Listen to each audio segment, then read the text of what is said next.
Hi everyone, Marilyn O'Malley here of MarilynO'Malley.com. Last week I gave a presentation to an HR group about the benefits that highly sensitives bring to the workplace, humanity, and the world. And they really enjoyed and got a lot of information that they didn't know, and a lot of them were highly sensitives. So I think it makes really a big difference to you knowing the value that you bring to whatever it is that you're doing, and that you also understand your value in a way that will help you pick the best positions in order to serve and the potential and the skills that you have.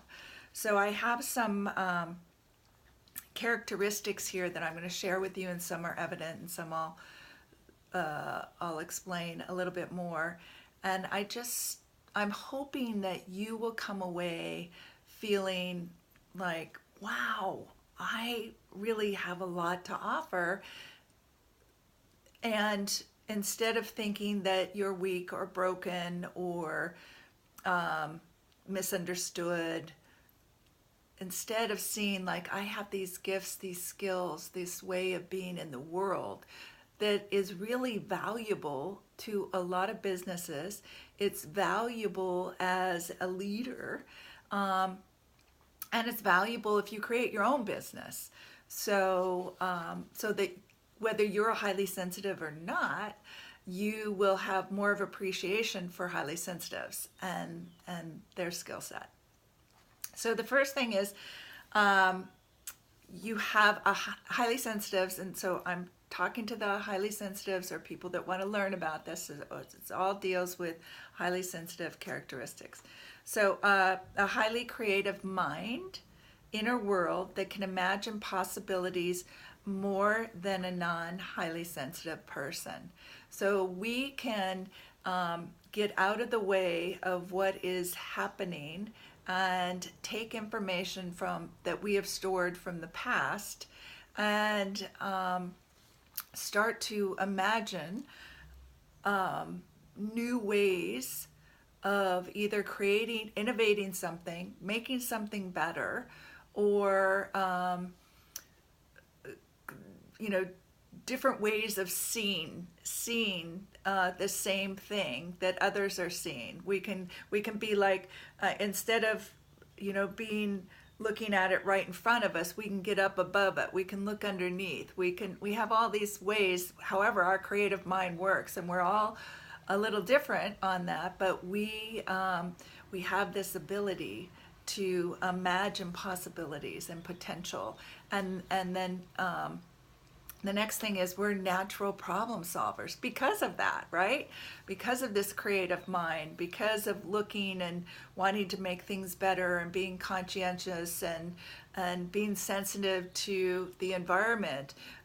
We also, as we're growing up, we take information that's coming into us, and we use whatever information we need to use at that time, but we store everything else. So we have these, I always call them like big libraries in our mind, that we can go back through and go through the files and find things that fit or that complement, or it gives us, also our intuition, great problem solvers with intuition, because we will allow things to come to mind. We will allow to pick up on subtleties and information that's around us, and then also our connection to our higher self and listening to, for answers when we ask questions. So we're deeply passionate. We're deeply caring. We're skillful at spotting errors and avoiding errors. We do not like to make mistakes. That's why I have my paper, right? I think I've said this a few times. We don't like to make mistakes. We don't want to have to do things multiple times. And we're good at seeing what's not working, what is working, how to make things better. That's both a what do I want to say? A gift and a curse, because we can always see how things can be better. So we're highly conscientious. We think about what causes things. We watch and see what causes things, and we can see what are the consequences of actions, or consequences of words, or consequences of personalities, or different situations. Again, that kind of all goes back why we can see possibilities and how we're so creative. And we're able to concentrate deeply. So we can take something again and mull it around in our head and look at it from different places and different feelings and with different inputs, and all fairly quickly. And then we're also feeling deeply into that. Does that feel right? Does that feel good? Does that feel like it's an answer? Just taking in all of that information and then processing it, and being able to focus. We're especially good at tasks requiring vigilance, accuracy, speed, and detection of minor differences. We're good at sorting out different details. We're able to learn without being aware we've learned. Again, because we're taking in information and subtle things all around us, and as we're solving problems, we're looking for answers. So we're learning different things, whatever it is that we need to learn in order to solve a problem or come up with a possibility. In our conversations with people, just reading things, information that comes our way. Again, intuitive stuff. We're always learning. In fact, we love to learn. We feel other people's moods and emotions. We have empathy, right? So we can feel other people. So this is one of the things that makes us a great team, have great leadership skills, is that we can feel what's going on in the team, and that gives us information, and we can, so we can deal with the team, or leading people, from different subtleties that are going on within the team. So if you're managing people, you can see if somebody's upset, or what isn't landing, or what information needs to where you might need more information. Find excellent motor skills. So that's just one thing. So maybe if you're an artist, so think about where these skills that you have. I'm sorry, I'm gonna shut this a little bit because all of a sudden there's a lot of noise out there. Excellent fine motor skills. So think about where that might come in handy, where if you have that, whether you're an athlete, whether you're an artist, whether you're a dentist, a tattoo artist, right? So just noticing that those things coming together, taking all this information, it will help direct you where you want to spend your time, where you like to spend your time, where your creative mind likes to go, where you can best serve in a variety of businesses, or in your own business. To give you an example, I had somebody come in the other day who's a entrepreneur, but he's the visionary. He's not the detailed guy, and so we had to remind him where his major skills were. Is overseeing the team, is coming up with ideas, is fixing problems, is the magic of where they're going. It was not in managing the running of the business, and that was actually not his forte.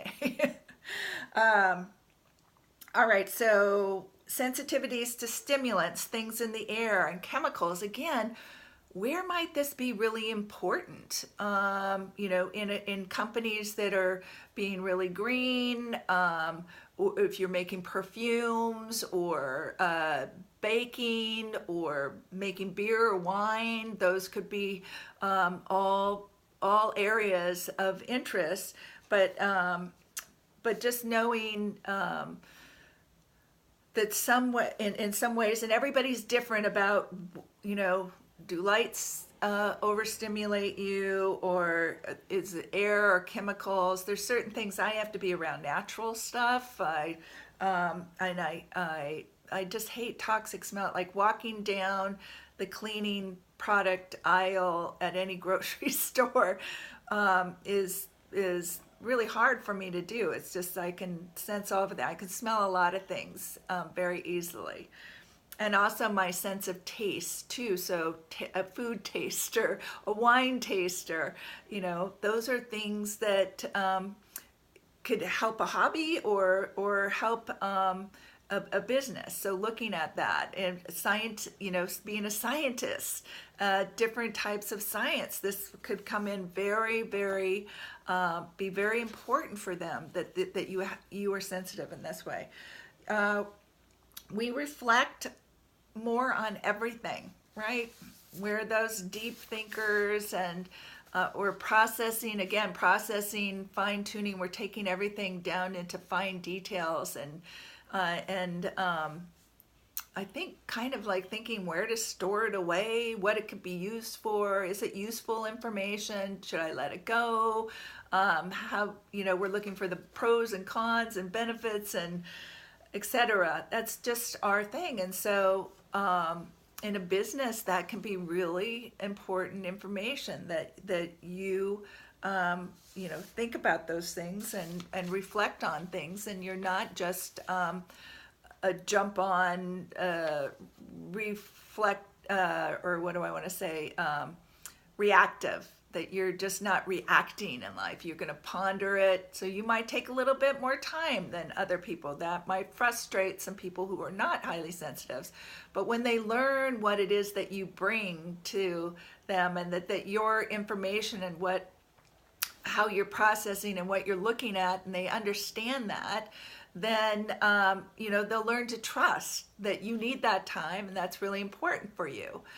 And this is why I think it's important for businesses to learn about the highly sensitive, and so that they're using them to the best degree that they can in their business, and understand how they work in a meeting. They're not going to be up in front necessarily. They're going to put something out there if they're a leader, and then they're going to listen to everybody. They're going to sit back and have people talk and share and put their impressions out, or their knowledge out, their skills, and then they wrap everything together, and they can say, well, what about this, and then get you going again, and then what about this, and then they can pull together a conclusion or ideas, or feel where the juice is, and where to take it next. What would be next steps? As I've been talking about the whole time, we sort things into finer distinctions. That's what we're always doing. We're filtering. We have great intuition, inner knowing for better decision makers. So we have very strong intuition, and so like we know, we just have this knowing that.